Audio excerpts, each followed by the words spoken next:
अस्सलाम वालेकुम। आज इस वीडियो के अंदर हम स्क्रू गेज की बात करेंगे। जैसे आप तस्वीर के अंदर एक साफ़ सुथरा स्क्रू गेज देख सकते हैं। अच्छा, इस वीडियो की ख़ास बात ये होगी कि इसमें एक तो आपको साफ़ सुथरा नज़र आएगा और दूसरा इसमें समझ आने की 1000% गारंटी होगी। अगर आपको समझ ना आए तो आप सीधा मेरे इनबॉक्स में आ सकते हैं। अच्छा, इसमें सबसे पहले हम स्क्रू गेज की लीस्ट काउंट की बात करते हैं। तो बच्चों, स्क्रू गेज की जो लीस्ट काउंट है, वैसे तो सिंपल हम यही कहते हैं कि कम से कम वो कितनी रीडिंग मेजर कर सकता है उसको हम स्क्रू गेज की लीस्ट काउंट कहते हैं। लेकिन इसका एक फार्मूला है कि स्क्रू गेज की pitch over number of divisions on circular scale. अब सर्कुलर स्केल ये कई तरह का हो सकता है। जैसे यहाँ पे हमारे पास जो सर्कुलर स्केल है उसके ऊपर 50 नंबर्स हैं, 45 और आगे यहाँ तक 50 नंबर ऑफ लाइंस हैं। और जो मेन स्केल है उसकी जो पिच है वो 0.5 मिलीमीटर है। अब पिच क्या है ये ज़रा देखते हैं। पिच जो है वो असल में जब हम थिम्बल को एक चक्कर मुकम्मल करवाएंगे तो स्क्रू गेज का सर्कुलर स्केल मेन स्केल के ऊपर कितना मूव करेगा। जैसे 0 से दोबारा अगर मैं 0 पर लाऊं तो ये इतना मूव किया है। अब आपको आइडिया नहीं हो रहा कि ये कितना मूव किया। मैं थोड़ा सा और आगे मूव करवाता हूँ। ये देखें, लाइन हमें नज़र आ रही और ये लाइन है 0.5 मिलीमीटर की। इसके ऊपर 0.5 मिलीमीटर के निशान है। तो स्क्रू गेज की जो पिच हुई वो हुई 0.5 मिलीमीटर। अब इस फार्मूले में हम पुट करते हैं 0.5 मिलीमीटर 0.5 मिलीमीटर डिवाइडेड बाय 50, तो ये आंसर आ गया 0.01 मिलीमीटर, यानी 1 मिलीमीटर का 100वां हिस्सा। स्क्रू गेज कम से कम इतनी रीडिंग ले सकता है। ये तो हो गया स्क्रू गेज की लीस्ट काउंट। अब जब हमने स्क्रू गेज को यूज़ करना होता है तो हमें स्क्रू गेज के ज़ीरो एरर के बारे में भी पता होना चाहिए। अब हम बात करते हैं स्क्रू गेज के ज़ीरो एरर के बारे में। मैं इसको थोड़ा सा और बड़ा करता हूँ ताकि वीडियो के अंदर आपको ये साफ़ सुथरा नज़र आए। ज़ीरो एरर, स्क्रू गेज के अंदर कोई गलती का इम्कान है या नहीं, उसको हम ज़ीरो एरर बोलते हैं। अगर गलती का इम्कान होगा तो वो ज़ीरो एरर कहलाएगा। जिस तरह तस्वीर के अंदर नज़र आ रहा है, अगर सर्कुलर स्केल का ज़ीरो मेन स्केल की ये जो हॉरिजॉन्टल लाइन है, इंडेक्स लाइन जो है, अगर इसके बिल्कुल सामने आ जाए जैसा कि इस तस्वीर में है, तो इस वक्त ज़ीरो एरर नहीं होगा। इसका मतलब ये हुआ कि इस तस्वीर में जो आपको दिखाई गई है इसके अंदर कोई ज़ीरो एरर मौजूद नहीं है। और अगर इस तरह से हो, इस तरह से हो, तो फिर ज़ीरो एरर होगा। अब आप देखें कि स्क्रू गेज को बंद होने पे,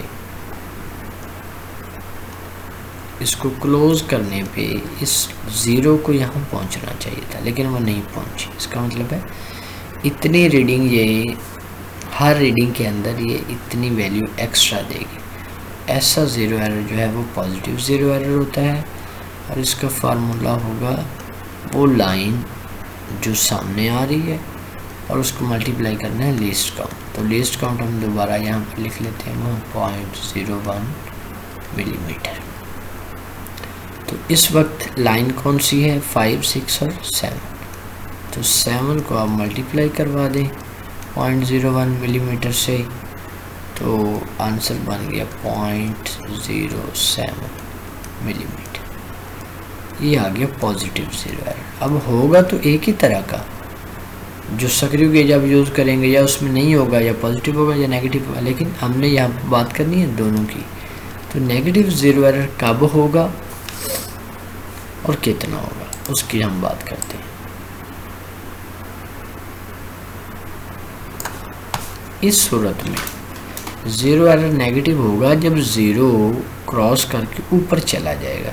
जैसे पहले ज़ीरो इधर था, अब ज़्यादा टाइट हो गया है, यूज़ करते करते नई चूड़ियाँ बन गई हैं, तो ये ज़ीरो आगे चला गया है। कितना आगे चला गया है, यहाँ से देखें 1 2 3, 3 दर्जे आगे चला। इस वक्त 47 यहाँ पे सामने है। 47 जो है वो यहाँ पे इंडेक्स लाइन के सामने 47 आ रहा है।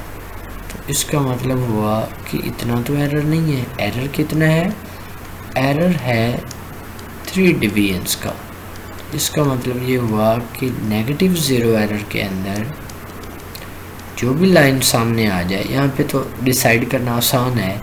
अगर ये 25 या 20 के आसपास आएगा तो फिर हमें समझ नहीं लगेगी, तो इसलिए समझना ज़रूरी है कि नेगेटिव ज़ीरो एरर के अंदर जो लाइन सामने आ रही है उसको 50 टोटल लाइंस में से, वर्नियर कैलिपर में भी ये ऐसे ही था, मैं इससे माइनस करना और जो आंसर आए उससे आपने नेगेटिव ज़ीरो एरर निकाल लेना है लीस्ट काउंट से मल्टीप्लाई करवा के।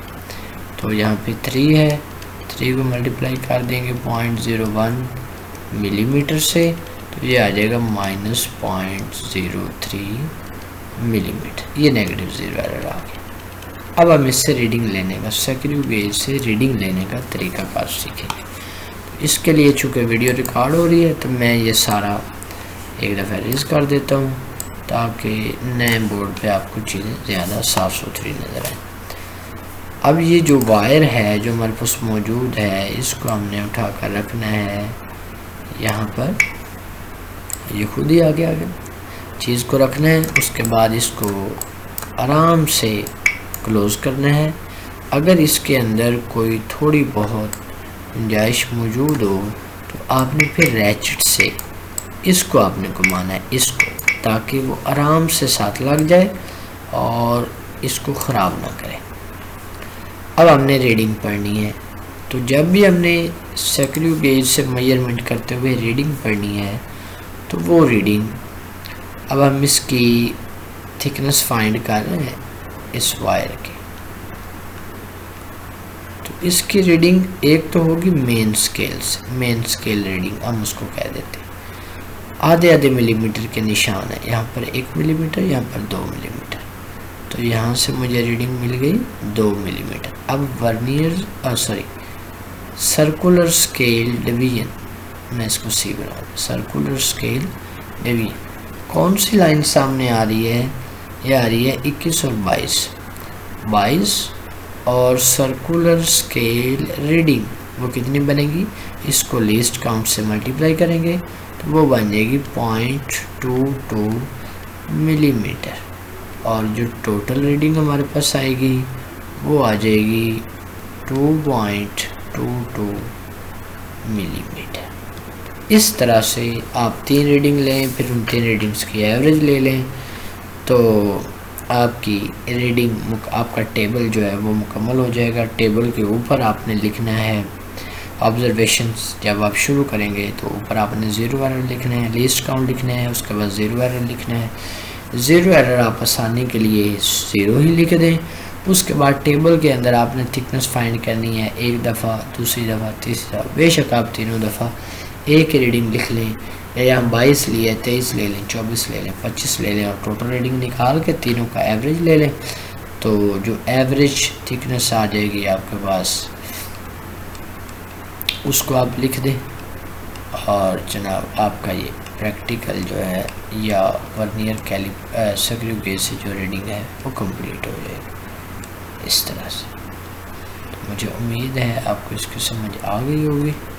अगर समझ ना आए तो आप बिला झिझक पूछ सकते हैं।